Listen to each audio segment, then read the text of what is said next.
Very good morning to all of you. I pray all of us are excited to get into the presence of God. So today, before we get into worship, I just want to let's just look into the life of David.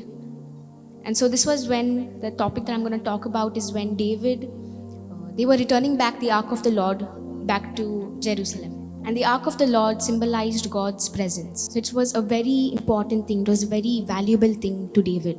And so when they were returning the Ark of the Lord back, David was dancing and David was leaping and David became a madman for God. But his wife wasn't very happy with that. And let's go to the verse, which is 2 Samuel 6 verse 20, and it says, "And David returned to bless his household. But Michal, the daughter of Saul, came out to meet David and said, 'How the king of Israel honored himself today, uncovering himself today before the eyes of his female servants, as one of the vulgar fellows shamelessly uncovers himself.'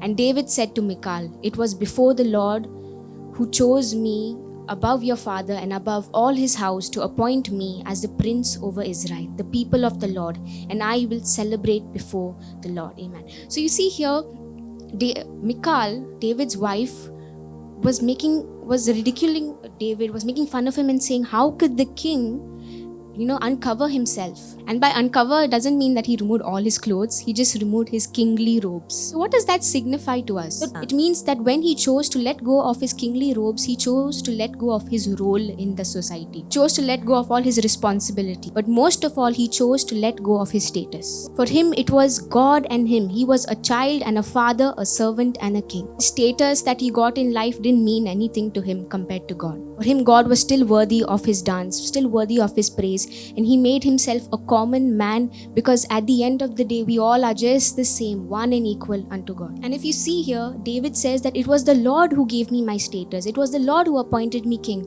So how can he hold that and say, no, I cannot dance before the Lord, I cannot do anything like that and take away my status? God gave it to me, so it doesn't matter to God. And many of us, we have robes as well. None of us are kings and queens where we can have that status, but we do have robes. Our achievements, our way of thinking, how things should be, my plan, my dreams, my business, that is like a robe that you're wearing. No, that's mine, it's mine, I deserve it. But no, before the Lord, it means nothing. Let's all encourage ourselves and remember that God is worthy of our surrender. God is worthy of our worship.